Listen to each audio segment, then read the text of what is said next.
Okay, great. Good morning, everyone. Welcome. My name is Kishore Varanasi. I am a trustee and the chair of the Planning and Policy Committee at Boston Harbor Now. I will be the host for today's conversation. BHN hosts these harbor use forums to provide opportunities for members of the public to get direct access to a number of exciting projects, whether they're planning or design, throughout the waterfront of Boston. And this is one of such exciting projects we'll be hearing about today. If you're returning to this, welcome back. And if you're coming for the first time, I'll give a little bit of an intro to Boston Harbor Now.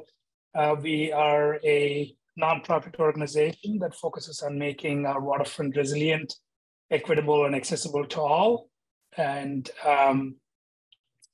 we do a number of things. We actively work with developments all around the waterfront, comment on the projects to make sure that they're meeting the goals that I stated above. We work on water transportation.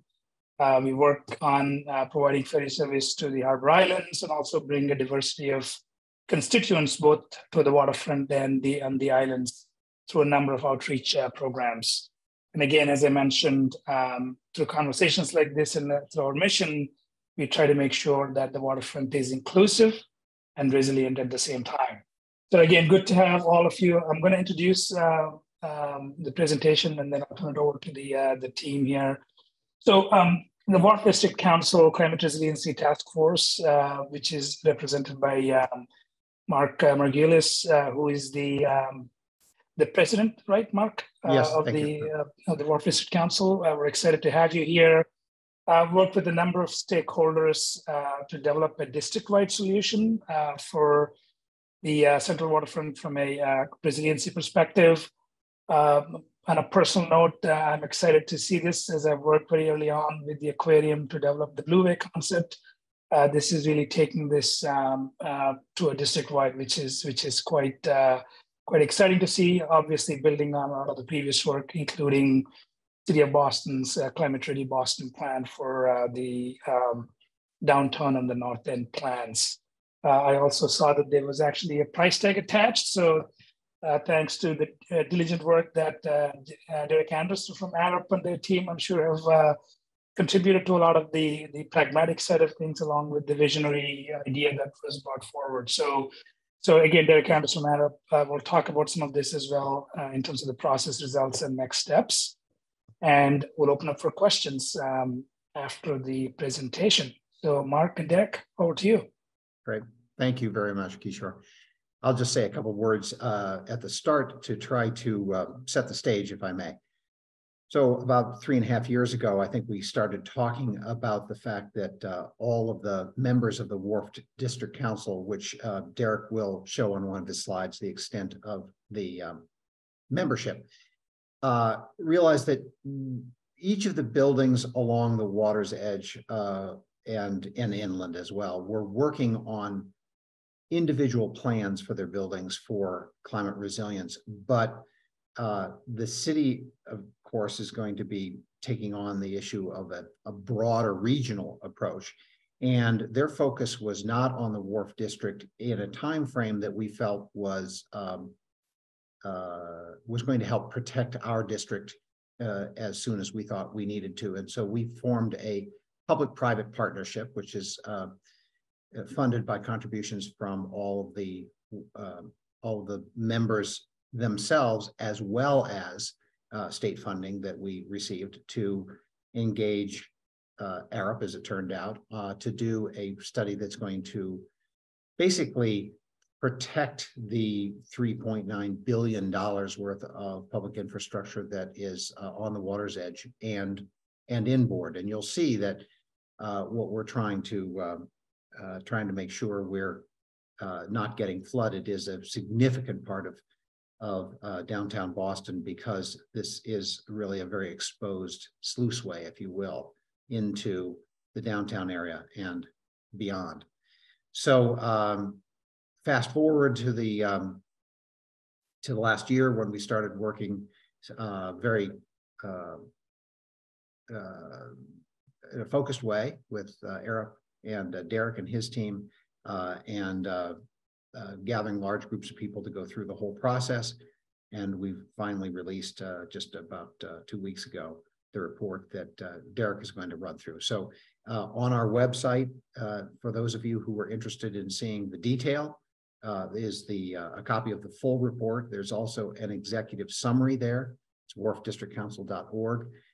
There's a tremendous amount of information, and we encourage everyone to take a look at it and to take anything that is value from it for your neighborhood or for your purposes, because there's a lot that that is applicable to other neighborhoods, we think, as well. And so I'll turn this over to Derek, and he'll go through the process, and looking forward to answering any questions that come thereafter. Thank you, Mark, and thank you for everybody joining today. Nice to see a lot of familiar faces and especially a lot of new faces. Let me get my screen share up here.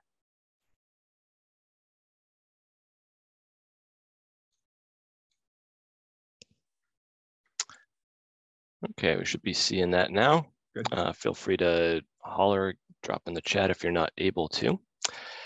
Good, Derek. Great. So as many of you know, but in case anybody doesn't, this is the Wharf District, just an image of the district there on the right of the screen. This is down the area of downtown Boston, stretching from Christopher Columbus Park in the north, down to the Fort Point Channel on the south, and back to Congress Street at the west.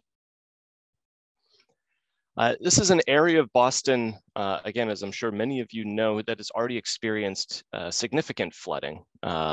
You know, as recently as 2018, when we had the winter storm Grayson, which engineers refer to as pretty close to a 100-year storm or a 1% storm event. It's a picture over at the right of the aquarium station flooding out that experienced over $1 million in damages just in the aquarium station itself, flooding up and down Atlantic and State Street, resulting from that storm. But it's also not just storm surge flooding and storms that are causing the flooding. A lot of the areas, particularly along the Harbor Walk, are relatively low and are increasingly experiencing more and more tidal flooding. So what we call wicked high tides here in Boston. When we have just sunny day high tides, in a lot of cases, water will come right over the Harbor Walk. To put things into a little more of a bird's eye view, this is what we are anticipating based on the latest modeling being adopted by the state of Massachusetts, the Massachusetts Coast Flood Risk Model, for flooding in 2030. So in just a few years away here for a 1% storm, where we saw Winter Storm Grayson stretching up State Street and along Atlantic. These, we're expecting quite a lot more flooding to materialize from a similar storm in a few years here. And in 2070, it expands out even a bit further. These are some images just to put a little bit more human scale to it, what that might look like. This isn't even that 100-year storm. This is a 10-year storm. These are images courtesy of Boston Water and Sewer Commission, just projecting what a more frequent 10-year storm might look like around the area of Quincy Market and State Street. And NOAA has projected for tidal flooding, that's sunny day flooding, where in 2021, we were looking at 7 days of tidal flooding during sunny days in Boston. We're presently looking at doubling that number in just a couple of years now from that benchmark up to 11 to 18 days. And by 2050s, we're expecting over 50 days of flooding in Boston on sunny days, never mind during storm events. So generally, what's at risk? Every little sticker on this map represents an asset to the community. We've got that is exposed to flooding in those flood extents. So all of this is really at risk here. So we're looking at, along the waterfront, the Harbor Walk itself, lots of public open space. We're talking water transit, ferries, tourism, tourist water activities, the aquarium, historic resources along Wharf and throughout the district. So a lot is really looking to be impacted by flooding here. So realizing that and knowing that we're already experiencing flooding and trying to move things along as quickly as we can to protect all of the important assets and the people in particular, throughout the Wharf District, the Wharf District Council decided to create this project. And the goal of the project is really to define the engineering components of a flood protection system. What we mean by that is really the location and elevations and types of strategies end to end of the district to form a continuous line of protection that spans property boundaries and has the broad support of the Wharf District community itself. What we do understand and what we assumed in this process is that we're not designing the public realm around it. We understand that there really does need to be more public engagement, especially for those public spaces, in terms of what they're going to look like, what the surfaces are going to look like sitting on top of this and this flood protection system. So the Wharf District Council, don't read everything here, but to those of you who are on this list and on the call, thank you again for participating. We had just really the point of this is we just had a huge number of people involved in this process. This is the Climate Resilience Task Force, a group of folks from the Wharf District Council who set out with a mission of defining this project and helping to steer it in the right direction so that we could come together on a single agreed vision for flood resiliency for the district. So lots and lots of great ideas and expertise came in to this process, which was just fantastic to be a part of. As for the process itself, so the Wharf District Council set out to assemble that task force that we showed on the previous slide there, so they could help define the project. They brought Arup on and we helped to gather data, do some due diligence on what we had and what we didn't have. We established a set of evaluation criteria, and I'll show those in a little bit, that was really used to help us have a clear, transparent process for evaluating different options, which we then used which we then went back to the public on and really made sure that those were rooted in public engagement initiatives where they were laying out priorities and preferences for flood resilience and for the district. So we used those evaluation criteria to create a series of design alternatives from which we worked with the various stakeholders to identify a preferred scheme.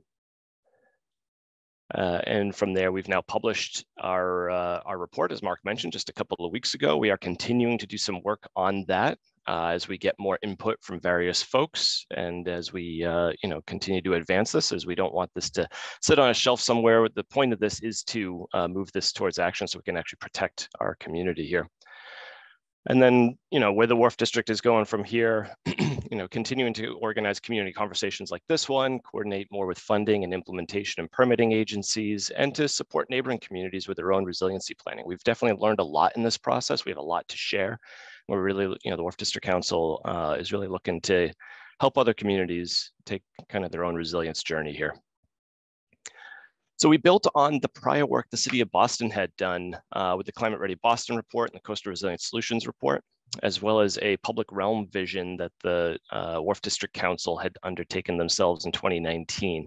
So we're really building from a lot of these what the public priorities and preferences are through those significant community engagement initiatives done by the city, as well as the Wharf District Council. We're looking at the many locations and types of strategies the city had identified in those reports, and also worked with the city's design flood elevation. So this graph is something, this table is something we created just quickly here on the left. What we're looking at is the properties listed from north to south as we go left to right along the table here. The ground elevation at the Harbor Walk in gray in the NAVD 88 datum, and the target design flood elevation. That's the elevation we're looking to protect up to. And this is lockstep with the city's minimum recommendation, their target design flood elevation. So you can see here, we're looking at pretty significant ground to make up between where we're at today and where we need to be to protect this district from flooding.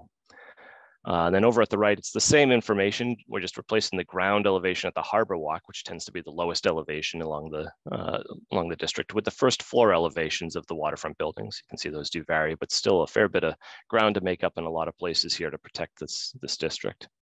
That green line is just a higher line that we want to make sure anything we put in the ground now for flood protection systems can be raised up to in the future as sea levels rise. I could go into that in more detail in the Q&A if anybody is interested. So I mentioned we established a set of evaluation criteria. That's here up on the screen. This was really rooted in the priorities and preferences the community expressed in the prior Climate Ready Boston initiatives.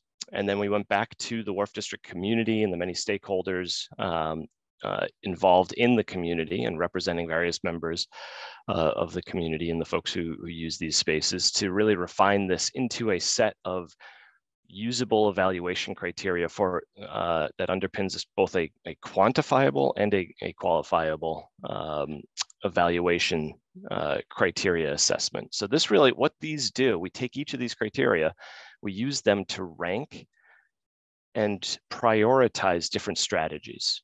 So this was really, really important for us to have a method for treating every property the same and incorporating the community's goals and needs into this process directly. So we did a lot of work to really build consensus around this within the community. And we're quite proud of this. And this is one of the tools we feel is very useful for many other communities as well.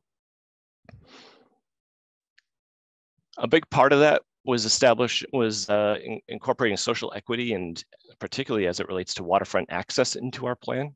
So some of the things that we set out to do and have achieved in our resiliency plan is we've maintained emergency access routes to all buildings in the Harbor Walk. We've expanded and widened the Harbor Walk and public open spaces in all areas. We've never narrowed the Harbor Walk at any particular location and always found ways to make it bigger and better. We've identified opportunities for new accessible routes and removed accessible barriers to the waterfront and the Harbor Walk, and identified new opportunities for public views and places for folks to get down and actually interact with the water. And putting numbers to that, the plan that we've created creates over 20,000 square feet of new Harbor Walk, over 90,000 square feet of new publicly accessible open space along the water, and over 2,000 linear feet of new docks. And no matter how you slice it, whether we look at the district as a whole or any of the individual pieces of the district, we broke this district down into 6 projects. We always have a positive number there in terms of where we're at for each of those metrics: Harbor Walk, accessible open space, and docks throughout the entire area. So with that, I'll start talking, I'll go through what the plan itself is. So this is the district again, Christopher Columbus Park over at the right and Fort Point Channel over at the left. As I mentioned, we've broken the district down into 6 what we call sub-district projects, as you can see listed here. And again, this is that image of flooding in 2030 for the 1% storm. This is what we're trying to prevent. So to do that, this next slide will show what it is we're actually proposing. And this is our plan. So kind of starting a little bit at the left and working through to the right, generally at a high level here, what's being proposed is in orange along much of the waterfront, elevated Harbor Walk. So we're taking the Harbor Walk today, we're raising it up to that design flood elevation, either the walkway itself or a combination of raising the walkway and having some low height seawalls that will reach that design flood elevation, particularly along the south side of the district here, down the Fort Point Channel and up to Northern Ave and Rose Wharf. As we get into the middle part of the district, Rose Wharf and Harbor Towers, we are proposing new public open space along the water's edge there. And we are going outboard of the Harbor Walk at those locations. And I'll talk to the reasons on that in a few slides there, but this does create a much more continuous Harbor Walk and public experience out at the water's edge there, and provides a number of other resiliency benefits, including for stormwater in particular, which I'll talk on in a moment. As we come over to the Harbor Garage area, new living shorelines and steps down to the water for folks to interact with the water. And again, new raised Harbor Walks around Central Plaza at the aquarium. We are proposing new, in this darker green color, flood protection islands and floating wetlands, as well as a living shoreline over at Christopher Columbus Park. So where we don't have, water transportation, in areas where we have opportunities to really have a more gentle slope down to the water, we're really incorporating those elements with those more natural systems. I would just add that I think Derek and his team have done a really great job in making sure that we are being as sensitive as possible to the existing historic context of the Wharf district as a wharf-based environment. So we are trying to do as little as possible and to have as few walls as possible, but still maintaining the character. And I think as we go into that, you'll see that we've been fairly successful at that. Yeah, absolutely. To that point, one of the things that makes the Wharf District unique and special is the fact that it is an active waterfront. It is the wharfs of the Wharf District in a lot of ways, right? So you'll see a lot of gray docks throughout the area, and you might look at these and say, all right, well, there's docks in most of these places, not all of them, but most of these places today. Generally, what we're proposing though is replacing a lot of these with floating breakwaters. They'll still look like docks, but they're generally a floating concrete type walkway that boats can still moor up against. So we still have that water transportation opportunity, but they break the waves down. So they'll take the wave height that is generally in the 2 to 4 foot range here in the harbor and really bring that down to 6 inches or less, so that we don't have to go as high on the land with our flood protection systems, which really helps us maintain access and views along the water. Similarly, those green elements, the living shorelines and flood protection islands, do a similar thing in terms of really helping to knock those wave heights down, so we again don't have to go as high on the land. Just continuing along from Central Wharf, we're again just raising that harbor walk up in front of 255 State and Long Wharf. And then as we get over to Christopher Columbus Park, we're taking advantage of the natural high point in the park to really elevate the ground a bit and then use that hill as a flood protection system itself through the park there. We'll go into more details with some sections of this in a moment, so you can see what it might feel like at the waterfront, but I do want to bring up one of the important things in this project was not just the design, but was the stakeholder engagement process. So we met extensively with many stakeholders in the district, and in particular, the waterfront property owners on whose private property a lot of this needs to happen to make sure everybody was actually on board. And we're proud and happy to say that we've met with every single one of them, had a number of workshops, and have built universal support among the waterfront property owners for a single preferred flood protection system across the district. And it's not just a single line of protection along the waterfront. Over on the image on the left, that gray line represents that line of protection I just talked through along the water's edge. We have a couple legs that come in, what we call secondary flood protection systems. So they stretch in from that water's edge system to natural high points within the district. And what these do is they create 3 zones of resilience zones in the district, so that the projects in each of those 3 zones can be built by themselves. So we can do all the projects in just the North Resilience Zone, install those secondary flood protection systems up to those high points, and that zone is then protected on day 1. We don't need to wait for the abutting districts or resiliency zones to come online to have protection before, once those are installed, which really helps to protect particularly the most at-risk areas when they need to, and allows us to phase construction over time.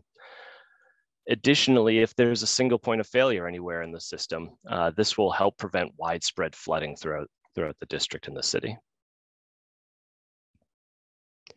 We also really looked at identifying as many opportunities for community benefits and multiple benefits as we could. As an example, this is a section cut through our plan at Harbor Towers.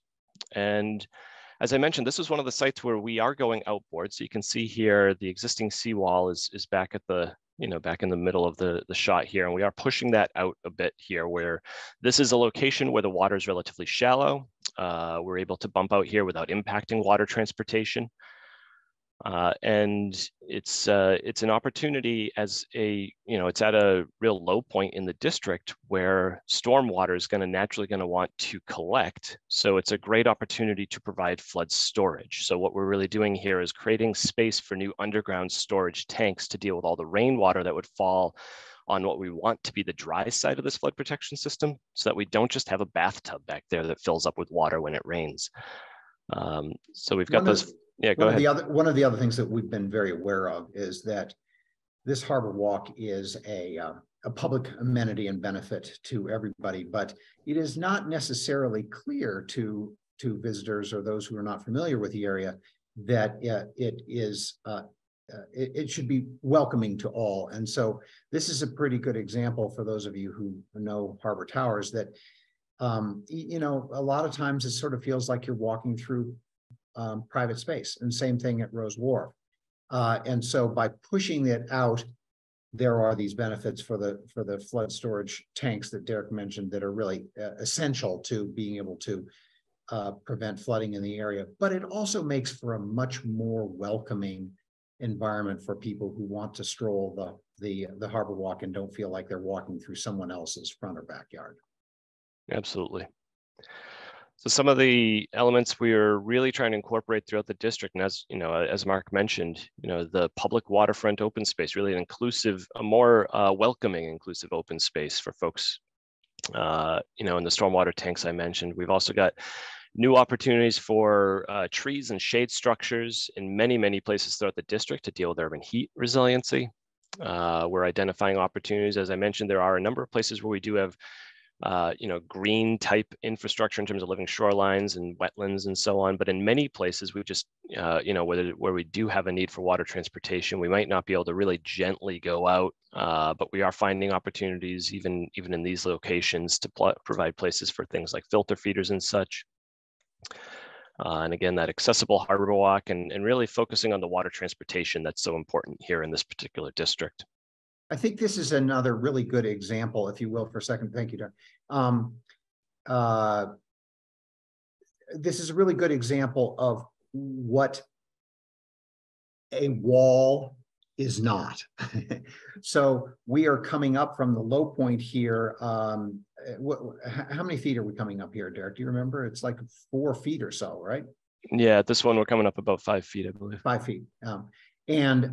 So, you know, there are a lot of people who are concerned about the idea of it feeling like we're creating a wall, a barrier on the waterfront, but clearly by taking advantage of a certain distance and sloping it up gently, this does not feel like a wall. And I think the design has been successful at that kind of objective pretty much every place.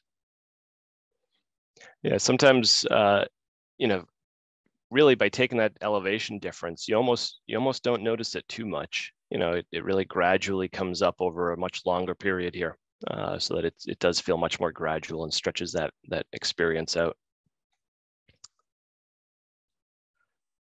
So where we're identifying those types of opportunities across the district, again, just kind of stickers on the map here. You know, we have generally, you know, with the green stickers, we're generally looking at opportunities such as ecosystem benefits and shade structures, you know, in many places throughout the district. In orange, we're identifying new accessibility improvements, new, you know, removal of barriers to the harbor walk, for example, accessible barriers and stairs and things to the harbor walk, new harbor walk, you know, expanded harbor walk width and so on.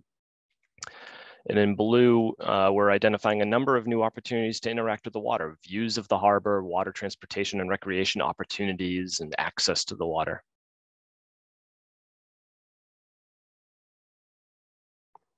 And as I mentioned, you know, we are dealing with storm surge primarily, you know, really looking at, you know, a lot of those big storms that are, you know, the cause of those kind of scary flood maps we were looking at that stretch throughout the, you know, most of the district.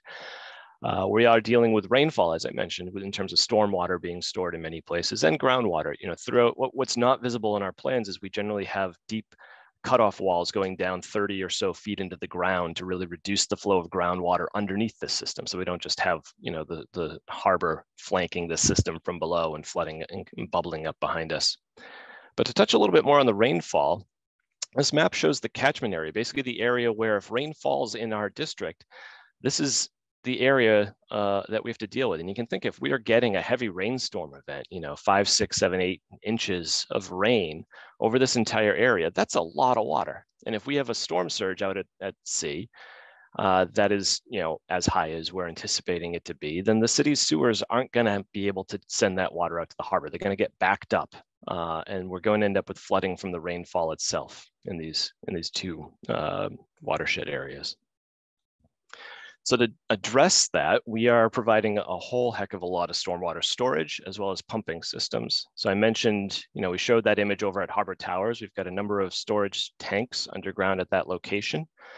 And Harbor Towers is also on board with hosting a pump station at that location to help safely manage the water levels in those storage tanks, as well as significant storage tanks over at Rose Wharf, where we're again bumping out that seawall at Rose Wharf. Again, really looking at providing lots of opportunities for stormwater storage and making a more welcoming environment for folks as they walk that harbor walk. Other places where we've got storage over at Aquarium in their front plaza, more storage tanks there. Over at Christopher Columbus Park, this is really adopted from Boston Water and Sewer. They've got a plan to put a storage tank and pump there, so we're really adopting their plan for that location. And then more storage really in many places throughout the district, as well as pump stations down the Fort Point Channel and Northern Ave in Christopher Columbus Park. So with this strategy, we're addressing the storm surge, but also that rainfall. That's such an important component that often gets overlooked in a lot of flood protection strategies. The next set of slides here really goes through a little bit more kind of project by project. So I mentioned we have 6 sub-district projects. We'll really go through and look at, in particular, some cross sections that will help give hopefully the feel to what this is going to mean for the Wharf district. So as I mentioned, what we're calling Long Wharf includes Long Wharf, but also Christopher Columbus Park. And really what we're doing here is new living shorelines at Christopher Columbus Park, raising the harbor walk, around Long Wharf. We are doing a little bit of pushing the seawall out over here by the Customs Block House, because again, we don't want to have just a vertical wall. We want to make sure that we step that solution back a bit and make a gradual transition, so it is a welcoming and inviting kind of place for people to want to go to. I think it is important for us to mention the fact that this study and the Wharf District has a very strong interest in what happens in both Christopher Columbus Park and on Long Wharf. There are studies that are underway with the BPDA as to what they feel should happen at Long Wharf, and so they're going to go through that effort, and then we will coordinate with them. So even though we have some ideas that we feel are truly valid and worth considering, there's a concurrent study that we don't want to suggest is any less important in any way. It's and contains much more funding, and a lot more aspects are being investigated as a part of that. Yeah, and very importantly to note, the BPDA very much wants people to know that there is going to be a significant public engagement initiative as part of their study for this area. So the public will very much be invited to contribute to what Long Wharf and Christopher Columbus Park will end up looking like. The park is actually going to be a Parks and Rec project. Long Wharf will be BPDA. But we're certainly excited to coordinate with them. And it was very important for us to really think about what these properties look like, to make sure that we're being consistent, we're able to tie in to those systems with the rest of the flood protection system for the district here as well. Sorry, just one more thing. As our folks from Boston Harbor Now know, we were very interested in also having a conversation about the implications on water transit infrastructure as a part of this study, because Derek and his team have done a great job of making sure that none of what's currently operating is being negatively impacted. That's not the same thing as planning robustly for a brighter future for water transit infrastructure. And so much of what is going to be part of the discussion on that is going to be handled by the BPA as part of their study. And then we will continue to fold that into a broader picture that we're hoping to get to after they have done their work. Yeah, so on the next slides here, we'll just go through some sections. So this is Long Wharf today. You can see some of the floating marina infrastructure over on the left, the harbor walk and docks. And tomorrow, so you can see over at the left, we're raising that up. So you can see the existing seawall and where we're bumping it out to, so that we can gradually step up rather than have a vertical wall that creates a dark corridor that cuts off views from the harbor walk along the customs house and chart house there. Elevating that harbor walk up to that higher elevation, new shade structures, replacing the existing docks in their current locations and footprints with new breakwaters. I will note, we've done a concept level design here. We have not necessarily done a wave study and wind study. Many of the breakwaters may not be needed or may need to have their locations tweaked a bit, but we're including, really a notation that there's going to be some level of floating breakwaters out here to knock those waves down throughout the district, but really not looking at cutting off water access at all. So not reducing the water footprint, if you will, between Long Wharf and Central Wharf. So as we move over to Central Wharf, as I mentioned, we have elevated harbor walks generally across the wharf. Similar raised up, ground throughout the air, throughout the district, throughout the wharf here, and new flood protection islands and wetlands down at the end of the wharf. So in front of 255 State, you can see the Marriott in the background, Long Wharf in the background, and Central Wharf in front of the screen here, but 255 State today and tomorrow. So raising that up to that higher elevation to protect against flooding, a gradual transition up from the existing grades to those higher grades, and then maintaining a lot of what exists out there in terms of that harbor walk gathering place for the ferries there. We do have walkways up in all locations throughout the district like these. These are not ramps. These are less than 5% for those of you familiar with ADA. So they are true walkways to make a universal kind of accessible connections to the harbor walk. What we are doing here, since we are, again, not going out into the water at this location where this is such a crucial node for water transit, we really didn't want to impede any of that or reduce any of the water transit. But we needed to make up the space for this gradual transition up to that higher elevation. We bit into the land side a bit here. So what we've done is we've removed the sidewalk from the ground elevation and brought that sidewalk up to our higher elevation, so it can act both as a sidewalk and as an access point to the harbor walk. And we've also removed a lane of pickup drop-off spaces. So we've narrowed Old Atlantic Ave down to 21 feet. It's still two-way, still has plenty of space for emergency vehicles to get in and out, but it is narrower than it is today. We're also proposing to raise that up a little bit. So we're raising the roadway up to the sidewalk elevation. So it's a flush condition, much more like downtown crossing. So implementing a lot of public pedestrian safety components, complete streets type components to this area to really focus on the pedestrian nature, priority zone nature of this particular location. As we look at the end of Central Wharf by the aquarium, this is what we have today. And then tomorrow will look like this. So we are proposing new flood protection islands. These will, again, really allow those waves to lose energy out at the edge of the island, so we don't need to raise our flood protection systems as high as we would otherwise on the wharf itself. And new floating wetlands. So a lot of what we're really trying to do here is provide for flood protection while also creating really great opportunities for ecosystem benefits, things like wetlands and aquatic species and marine species, as well as creating a new place for folks to come out and really experience the water and maybe, with the aquarium here, have opportunities to have real educational programs about interacting with the marine ecosystem here.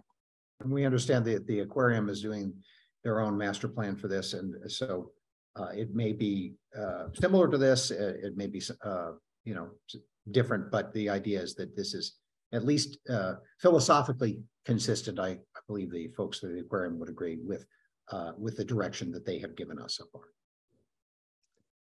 I see we're getting a thumbs up from Rick Musial here, so thank you for that.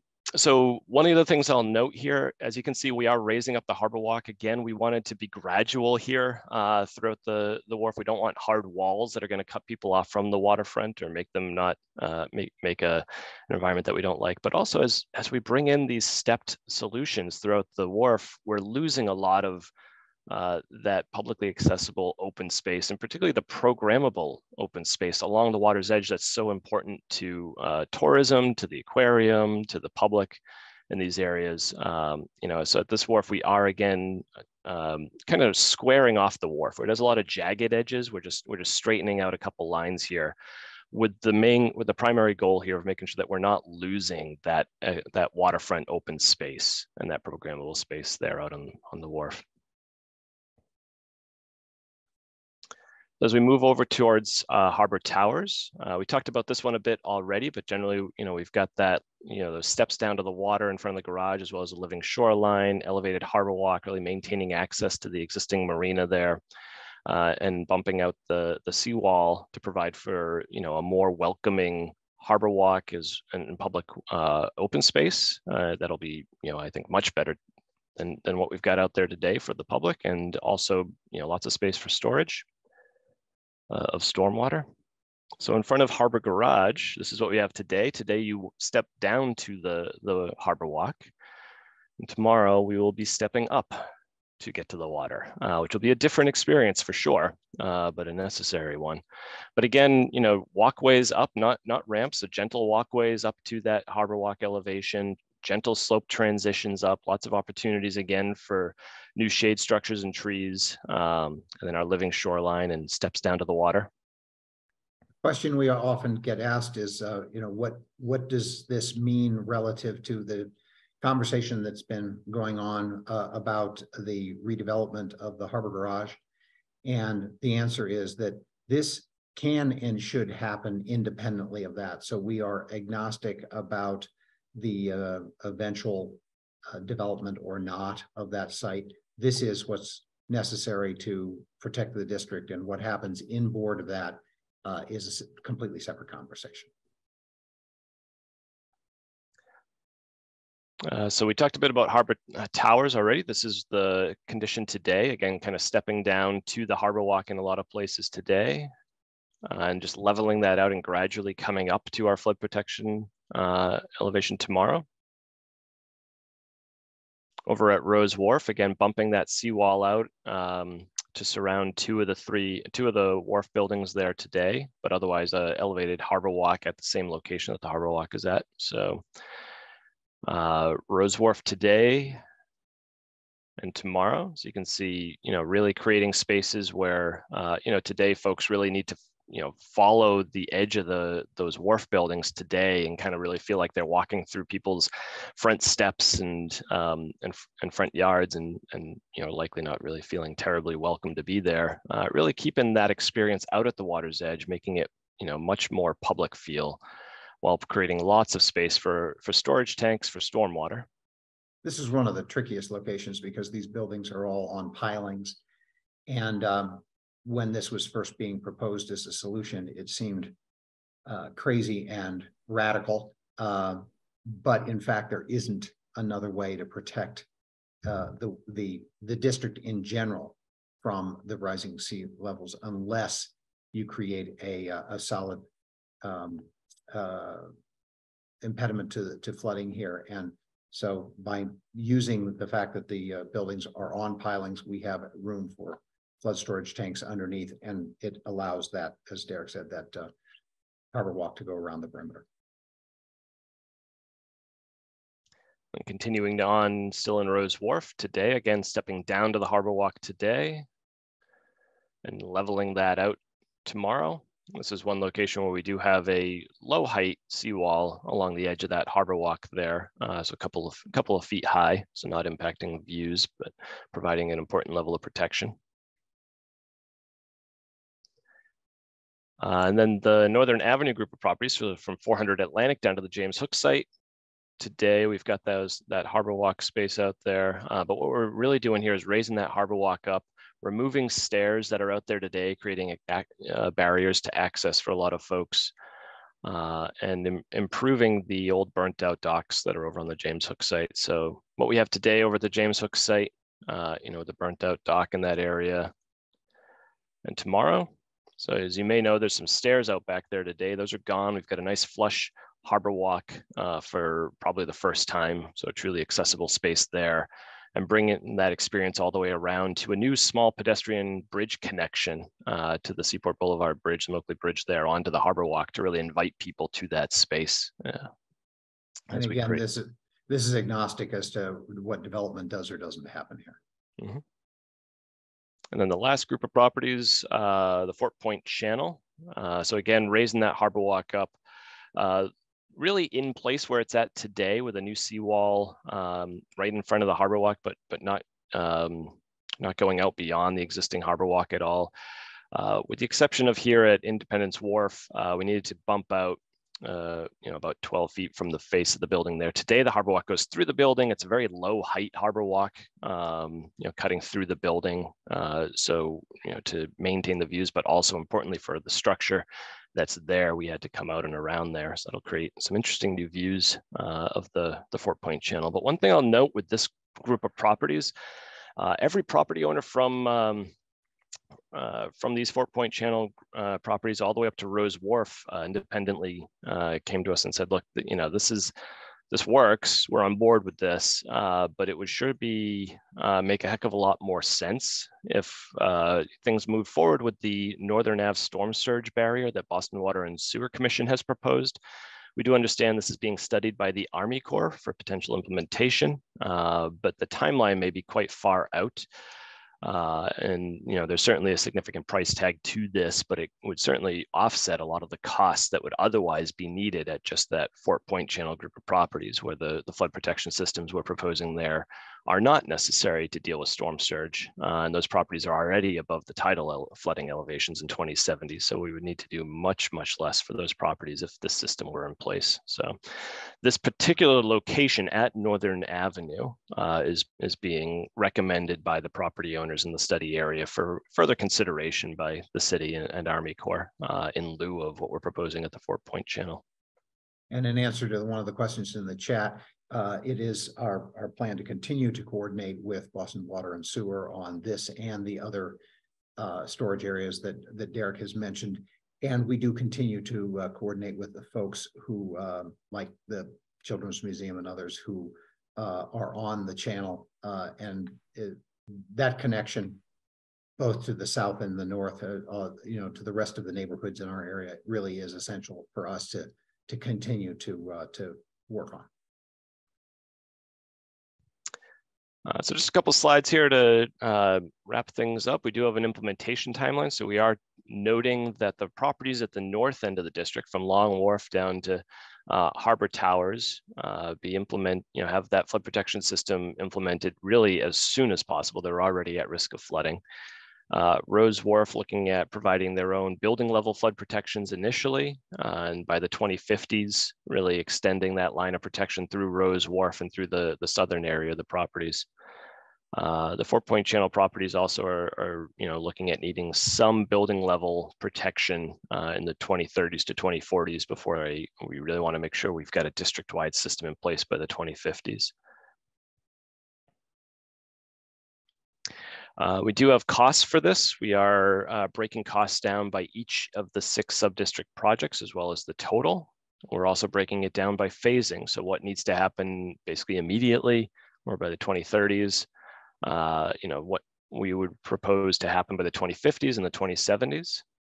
So you can see we are looking at about $250 million in the near term, a bit more than double that in the 2050s, but a very small number out in the 2070s. And this is a result of making sure that we could raise up the strategies that we put in the near and midterm relatively easily without taking things out of the ground to get, as sea levels rise if we need to, but a total there of about $877 million. For those of you who've been reading the news, you might see a couple numbers kicked around. This is a construction cost estimate. The all-in costs are about $1.2 billion when you start adding in things like design costs and operating and maintenance costs over a 50-year life cycle. To put things in perspective, as we do compare the construction costs, we've taken a look at some projects that have recently undertaken construction or are about to start construction that are of a similar nature, particularly in the New York areas. They've advanced a lot of their flood protection work very recently. We do have some very comparable projects. And what we've done is just taken their most recent cost estimates and construction budgets and broken it down by linear foot of coastline protected. And using that as a metric, we're finding that we are very much in that range, that mid-range of costs for those projects. When we look at cost per coastline protected. We also did a assessment of the benefits and costs of the project. We didn't necessarily do a full cost benefit analysis. That was already done significantly by the City of Boston, the Climate Ready Boston report. What we've done is really taken a look at which assets are benefiting or impacted by the implementation or not of this particular flood protection system, where the city's cost benefit analysis covered a broader geographic area. So we've really looked at the area protected by the Wharf District's proposal and found that there are $3.9 billion in assets at risk of flooding if nothing is done over a 50-year time period. And as I mentioned, we've got an all-in cost of $1.2 billion to get this all done when we factor everything in. So there is a net benefit to doing this project, and a significant one. If we can do a ratio of benefit to cost, we're at 3.2. So that's a pretty common metric for looking at, is this a cost-effective, good use of funds to implement? And we would say, yes, absolutely it is.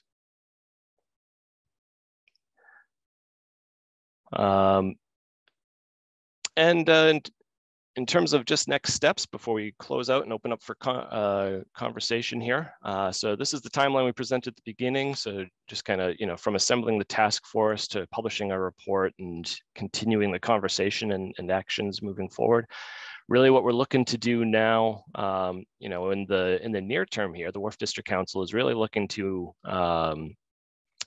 kind of refine how we can help contribute to the water transportation conversation that's going on with BPDA's study, as well as what we can advance a little bit here in the district. Looking at expanding out the engineering analyses, so we can further investigate opportunities to manage inland flooding. Where at this moment we've really gone to a concept level of design, so potentially pushing a little beyond on some key places there, and developing a funding and financing strategy to help identify opportunities for public-private partnerships, ownership, and other responsibilities, and look at what funds might be available and where we can raise funds to make up any potential gaps there, and really make this a real project, advancing well beyond concept, and actually get the flood protection implemented when we need it out there. I think the other part of what we're looking at going forward is the permitting side of things. Of course, there's a complexity there that a number of people share our interest in, and including the aquarium, who have proposed some changes in legislation, and they're a wonderful member of the Wharf District Council and the task force. And so we're going to coordinate with them and others and trying to figure out what's required for this. It's also worth noting that we did have a meeting with the Corps of Engineers and the city, and the Corps has stated that together with the city, their expectation is go before Congress in 2026 with a proposal for redoing the Boston's waterfront, and to get funding for implementing a plan over some period of time. And the first step in their process is to engage with communities to determine what it is that the communities want to have done to their waterfront. And we hope that this serves as a good starting point for the Corps' efforts going forward. Yeah, absolutely. And then, as I mentioned, we're looking to continue the conversation here, within the community and beyond, continue to coordinate with those funding and implementation agencies, and really support neighboring communities with their resiliency planning. One thing I'll note, an interesting opportunity has come up with NOAA. They've got a climate resilience regional challenge that they're looking for letters of intent in August, I believe, and it could create an interesting opportunity for other communities to fund similar initiatives. So we have a whole lot of information we aren't able to present today, given time constraints here. Just going through the Wharf District Council's framework, their organizational framework, a lot of the tools created through this process that could certainly help streamline other communities' efforts if anybody wants to replicate this, and we'd certainly be happy to share those lessons learned, those tools and toolkits with anybody that's interested. So do feel free to reach out if you're interested in a conversation there. I'm sure we'd certainly be happy to chat with anybody interested in advance everybody's resiliency journeys here. So that's really, I think, it on our presentation. With that, we can kind of open up for conversation here. I do see, I think we have some stuff in the chat that I haven't been able to monitor as I've been presenting. Yeah, thanks, Derek and Mark. That was a very inspiring, thoughtful, and comprehensive process and presentation. It was really good to see really big ideas to some of the details about phasing as well as cost and the next steps. It's fantastic. I see Bud.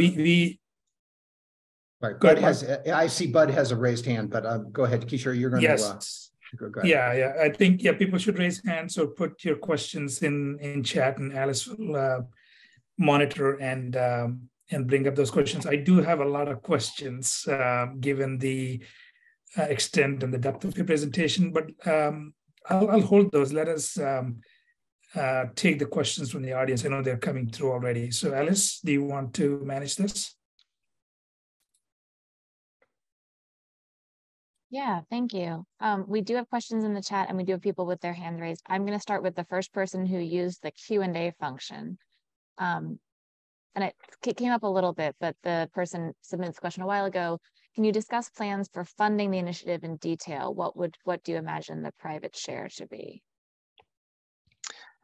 So at this stage, we've identified a number of funding opportunities, probably the most significant being the Army Corps of Engineers is currently undertaking their own 3-year study to look at a few different alternative designs for all of Boston Harbor, including the Wharf District. And as part of that process, they're looking to engage with communities that have built consensus around particular strategies, which is what we've now done. So we are very much, looking for Army Corps to include this in their study. The result of that study would be in 2026, they would go to the federal government with a recommendation to potentially fully fund, individual projects or even large projects in the Boston area. So that's a potential opportunity there. There are a number of other opportunities for funding, but what we're really looking to do and what we're hoping to do as one of our next steps is go through and answer the important question of who should be advancing this. This spans property boundaries. So this is something that individual property owners really, in my opinion, can't go it alone. We really need to have property owners coming together. We need the public sector coming together, and there needs to be public-private partnerships to advance a lot of this work.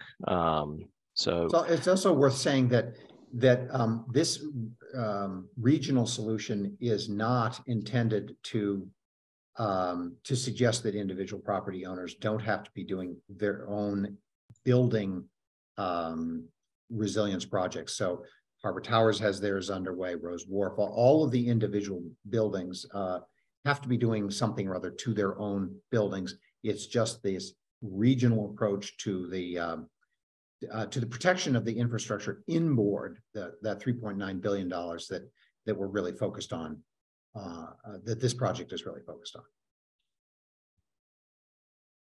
And we've got some more questions coming in the Q&A, and I've got some in the chat. If you submitted in the chat, I still have your question.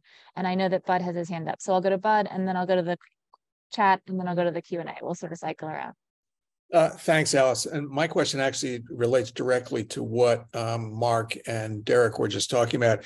If you look at, and this is relevant to the Corps of Engineers and the length of time it takes for them to do these studies and ultimately go to Congress, ultimately get funding, do all the permitting and financing and all of that. If you look at what's happened in New York, the Lower East Side and the Battery Park projects are going forward with whatever money they can raise for several $1 billion in advance of a $50 billion request to the Corps of Engineers, which will take longer term.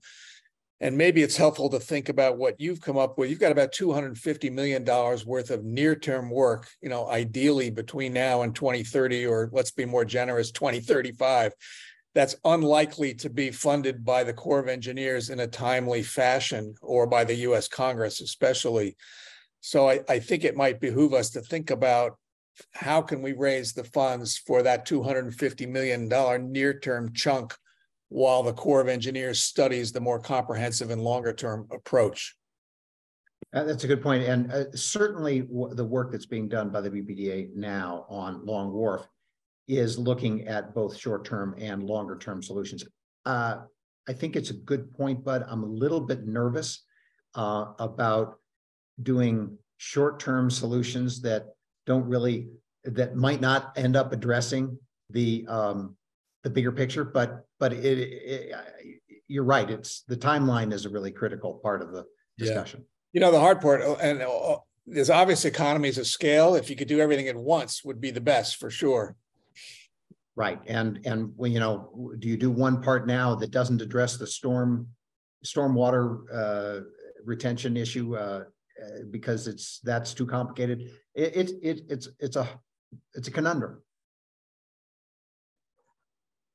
Yeah, if the city is advancing Long Wharf, that's about 70 million of that 250 that we need in the near term. So if anybody has 180 million lying around, we'd be happy to help with the most at-risk areas and get that done quickly here. But to your point, I joke a little bit, obviously, but it's an important issue. We are hoping to dig into it in more detail here and really come up with some real opportunities for how we might get from here to there, in a timely fashion, especially for those most at-risk areas of the district. The other thing is that the city is, for Long Wharf, they're taking their study to what's called the schematic design level, for those of you who are familiar with that, which has a lot more meat to it, just lots more specific. We would love to be able to get the funding to be able to do the first phase project through a schematic design level, which would put us in much better position to be able to understand what the challenges and priorities should be for the first stages. That's probably a couple $1 million, which we just don't have at the moment, but we're looking for it. Thanks. I'm going to keep bouncing around for questions. Something that hasn't come up yet, Michael Creasy put in the chat, it will be interesting to hear how the State Historic Preservation Office reacts to the resilience and flood protection built into a national historic landmark such as Long Wharf, and he asks if they've been consulted. So we've not gone to the State Preservation Office as of yet. We have met with more folks at the city level at this stage. So that is, something we are exploring, as Mark mentioned, kind of laying out a, permitting process here moving forward. We are looking at, how to engage folks at the state level in much more, significant fashion here. We have met, with folks at the BPDA, the mayor's office, Parks and Rec, the Greenway Conservancy, Public Works Department, and we're continuing to meet with other folks at the city level. Is what we've done to date here. But it is our hope to continue to have those conversations with pretty much anybody who has any interest in the area to try to get their input on it. That's being as transparent and as inclusive as we can possibly be now is to everyone's interest. And we also, I'll note, we did have VHB on the study. So I'd be remiss not to mention some of our really important partners here. We had VHB doing our going through the permitting, and they've got just excellent knowledge and relationships with the various regulatory agencies. So we're really able to leverage a lot of their expertise in terms of incorporating elements into our design that we feel, the State Preservation Office and other historical folks and other permitting agencies are going to need to see. So for example, a lot of the seawalls that we're proposing are faced with, stone block that resembles the historic stone block on the southern part of the district, as we're addressing the areas around Long Wharf with the Customs House and Chart House buildings being registered landmarks, really looking at what we need to consider in terms of views and how those properties are impacted for access and so on. So it is something we very seriously considered in the process. Some of our other partners, by the way, Haley and Aldrich really going into detail on the geotech for us, Halverson getting into the urban planning and landscape and doing some of those beautiful images that you saw out there. Woods Hole Group helping us identify those flood elevations based on their latest modeling for the state. So we've had just a fantastic team coming together to really dig into the engineering side as well as the permitting side of all this to make it a real design. Great. In the Q&A, we have a question from David Andrews. In a number of areas you're proposing to fill outboard of the existing bulkhead or shoreline, what would be the proposed permitting approach for this harbor fill, given that fill is generally not permitted or permitted only in limited amounts? Great question, Dave. So the Wharf District is in a somewhat good location for this kind of work. There's a little known feature in the regulatory world at this particular location referred to as the magenta zone.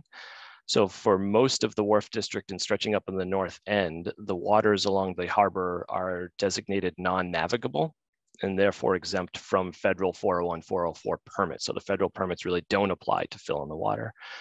For the permits that do apply, as we get into things that CZM and DEP and others are going to be interested here at the state level. This is classified as a flood protection project, which is a water dependent use. And therefore there are no categorical exclusions on fill for flood protection projects. This is different than if you were, pushing out into the harbor to, put a building or something like that. But there are no categorical exclusions. That doesn't mean that it's an easy path to getting permitting by any stretch. We certainly acknowledge that. There are folks that are very uncomfortable with fill in the harbor, and that's a reality of gaining permits. But in terms of the regulations themselves, the plan that we've laid out does comply with the regulatory requirements, including for fill in the harbor.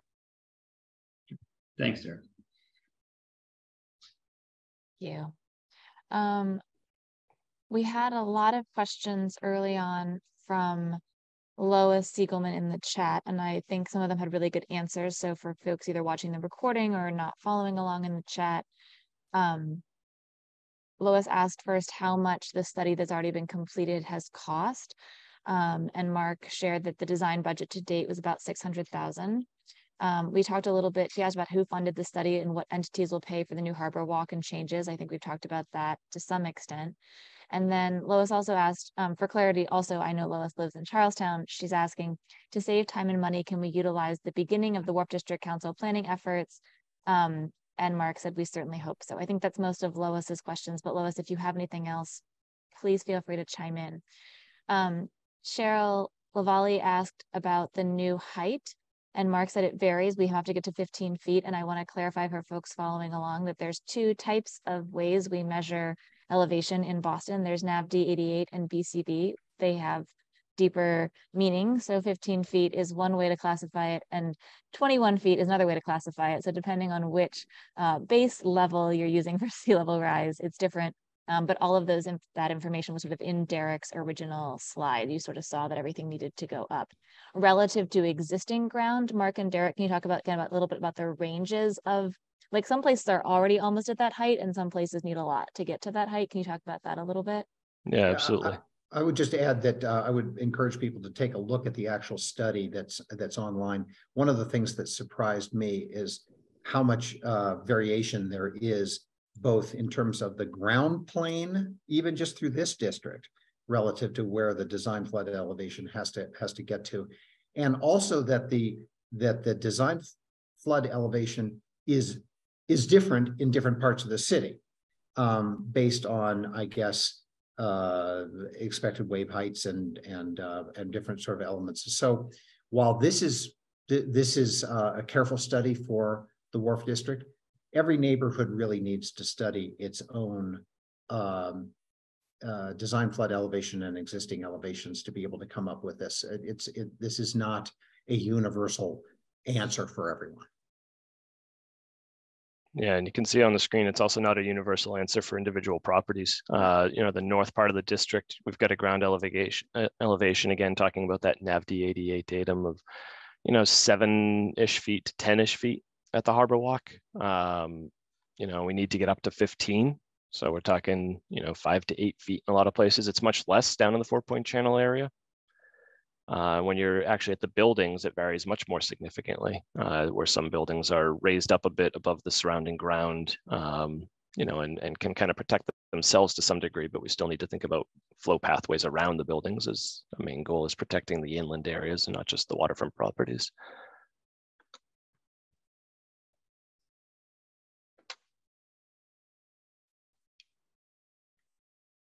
Thanks, Derek and Mark. Another question in the chat was, is there work underway on a regional authority similar to the MWRA and its role in the harbor cleanup? And that might not be a question you can Yeah, answer. there's been talk about that. And I know that some of our city councilors are particularly interested in that. I'm not sure that there is one yet. Sorry, could you repeat what the question was, Alice? Yeah, it says, is there work underway to create a regional authority similar to the MWRA and its role in the harbor cleanup? I have not seen that on the flood resilience side. There's some progression on that on renewable energy in the state, but I haven't seen it on the flood resilience side. We have seen it in other states, but I haven't seen much here. It'd be great to have, in my opinion, to have a single kind of clearinghouse for a lot of these things. So, you know, we have a way to, you know, efficiently permit and fund these important projects. I think it's actually a really important question, because I don't think there is such a thing. And there is so much interest in this topic. And there are so many people working independently on it, which is great in a way, but it's also inefficient in a way. The coordination would be really useful. And of course, Boston Harbor now is a critical voice in this whole thing, and we certainly appreciate that. And we're doing our small part, but it would be great to have a bigger picture. And that applies to the issue of permitting as well. You know, all of these properties have their own Chapter 91 permits, and each of them is complicated. And there is some reticence to having sort of a blanket change to Chapter 91, which is understandable, but it's also simply not workable to have every single individual property go through a modification to the Chapter 91 for the 45 miles that has to be dealt with. So there has to be a more regional approach to both the permitting and the implementation, and how that comes about is above my pay grade. Mike, I'll share two answers to your question. There isn't officially a regional authority, but the U.S. Army Corps is, as Derek and Mark have referenced, I think Bud, working on a study that will allow the city to get federal funding. So there's a city plan that is really detailed, but the state, through the Office of Coastal Zone Management, is also doing a study for the region. So there's 13 municipalities involved with the U.S. Army Corps and coming up with a solution for the region. So I think that has the potential for the Boston area to lay the groundwork for something like this. I'll also note that the Environmental Business Council's New England chapter did an in-person forum at the beginning of June, where they brought up a state representative from Maryland who has created the legislation to have resilience authorities in Maryland. And I think that's a really interesting precedent for thinking about if it was to be a legislated thing that an authority could be created to do resilience. Maryland is sort of seems to be at the cutting edge of that kind of work. Kishore, I want to give you I actually had a separate question in the chat, which relates to the regional solution. And, you know, all of these problems, just like the stuff I've been working on with, you know, getting more and more renewable energy out into the grids and, you know, in use in residences and so on. It's really important to have a multifaceted strategy that's not just multifaceted by neighborhood, you know, and a regional solution. And that's where an agency like MWRA is able to implement things that, you know, otherwise it's just herding cats. And so I think they go together. But the big question I have is, you know, the value of having kind of an integrated layered solution that involves some broader regional surge barrier for the worst events. And those events could be big surges coming in from the sea, or big, you know, rain events inland that cause a problem because the sea comes up and your outfalls don't work and they get flooding inland. So something that's used periodically, it could make a regional impact very quickly. Many studies have shown, and many, as you see in the Q&A section, many large similar metro areas around the world have implemented these. More recently, Galveston has gotten the Corps on board for it in Texas. So just wanted to make sure that this group was aware of those issues and progress. Thank you. Thanks, Mike. Kishore, do you want to ask one or two of your questions before we get to the final one in the Q&A? Yeah, thanks. That was a great conversation. So I have two questions. Some of them have been answered, so I'll ask these two. And one is more philosophical, and I don't know if it's a question or just a discussion. As we look at these solutions, we probably won't ever see the water from the city anymore. You've seen the New York Times article in terms of what's happening all around New York City with the barriers, and given the elevation of the harbor walks that are necessary. I'm not saying universally, but if you're talking about 5 to 6 feet in elevation, that relationship will be disappearing slowly. And Mark, you talked about the character and nature of the waterfront, being Wharf district, et cetera. So I'm just thinking whether there are other creative solutions that you've explored potentially that we can overcome and still have instances of that visual relationship. Once you get up the berm, of course, you'll see the water. So that's one question. And the more specific question is about the Rose Wharf and Harbor Towers. Have you examined more nature-based solutions there rather than just keeping it all at a harbor walk elevation? I think that would be a tremendous opportunity. I wonder why it was mostly at a seawall sort of solution at a harbor walk level. Well, I think our intent is to have as many nature-based solutions as we possibly can. And I think that there are places throughout the 45 miles where there are great opportunities for that, and we should embrace those. There are also places where there's a historic context, and the Wharf District is one where it has been the history for the past 400 years for those to be wharfs, and to completely jettison the idea of a wharf historic environment in favor of a different kind of shoreline, I think would be a disservice to the places where we want to maintain that kind of character. But in places where we can, like at Christopher Columbus Park and around the aquarium, those are the places where we should embrace that. I also think that more study is, Kishore, is worth doing to make sure that that we're not blocking views. There are places where you will not be able to as readily see over this raised harbor walk as perhaps you can at the moment. But standing inland, you will, a little bit further back, like in front of Legal Seafood, right? There's nothing you can do. There's no distance that you can go, and there is an obligatory height there, and it floods now, and you got to fix it, right? But I think standing on the Greenway, for example, it's important for people to understand that in those view corridors that we have through there, you will still be able to see the harbor quite well. So I think it's a good point that you bring up that if we have not achieved that, we should have that as a goal. I think we have. And to the extent that we have, it's very important to make sure that we illustrate that. I think there was some recent studies or articles that we saw about the work that's being done by the Corps in New York that a lot of people saw and reacted to negatively.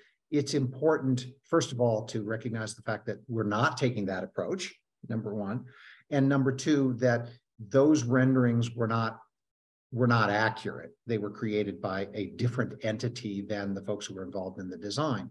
So an accurate representation of the options and which of those options is best was an important part of this process. And so we, to the extent that people were interested in looking at what was evaluated and what was preferred and what was rejected and why, is a part of the appendix in the study that we have on the website. Because it's all well and fine to say, I'd like to have something else, but you have to look at the something else's to know whether they're actually better or not. And we have all of those for this district in that appendix. And so when people are interested, for example, in knowing, what are the other options for any property, you can go there and say, oh, that's why they picked this one. And that logic, that process that we went through, the diligence that Derek took us all through, is a really, really important product of what we've been through as a group. Yeah, I think that's a really important point. We are in a district where water transportation is central to the city, and the central nodes, the hubs of our water transit to get people in and out of their jobs in the downtown area, for shopping, for tourism. It's here. It's the Wharf district, and applying solutions that may be appropriate in other areas, for parks and really have fantastic ecosystem benefits is really, really important to consider, and we absolutely did. But everything is a trade-off. Everything comes down to, well, if we take a more natural sloped shoreline, that takes real estate, and you're either going inland and having less of a inclusive experience on the harbor walk, or you're going outboard and having less water transportation. And these are the considerations that we wanted to make sure we got right. And that's why those evaluation criteria that I flashed on the screen were so important, to go through what the community had identified as their preferences and priorities. So we could have a real process that we could quantify, so that we could compare the trade-offs and really look at what do we get if we provide these ecosystem benefits, what do we lose, and what's important to the community. And we really started, this is a community-led effort, building consensus among the community. And that's really where it's different than a lot of the other prior works we've seen in the city. And really, I think it might be first in the nation, being community-led at this scale for resiliency. And that was really central to us, really listening to the community in terms of what they wanted, and being, having a clear method that's understandable, so people can really dig into, well, why did you make this decision? Why here and why not there? And that is all in our report. We do have another presentation that we can give to folks in other communities that want to go through a similar process that digs more into that methodology. And goes much more into, that evaluation criteria underpins a whole numerical system for transparently making those decisions. And it's really important to consider case by case what comes into play and where. So that all fed into it. It's an important conversation that I think needs to happen, in more places. And we hope we've struck the right balance. I'm confident that we've struck the balance that the folks in the community that we've heard from and that the city has heard from in the past were asking for to be considered in the process. Great, thank you. We are bumping up against time. I will note that there's a great question in the chat about co-benefits and whether or not that helps permitting. I don't think anyone here has an answer to that question, though it is a great one. And Tom, you asked earlier about the Boston Water and Sewer Commission, which I think was sort of answered here, but if not, I invite you to connect further with Mark. I'm going to put information in the chat about the next Harbor Use Forum and turn it over to Kishore to close. Well, great, thank you. That was a very vibrant discussion, and obviously raises a number of questions. Given again the thoroughness of your presentation, I want to congratulate you on such an extensive study. Definitely has great legs in terms of next steps, and we look forward to be a part of that, and hope for the success in there. Alice and Boston Harbor Now will post this webinar or this discussion online on YouTube. And if you're looking to learn a little bit more about Boston Harbor Now, please visit our website, bostonharbornow.org. With that, enjoy the rest of the week and happy 4th, and we'll see you at the next session.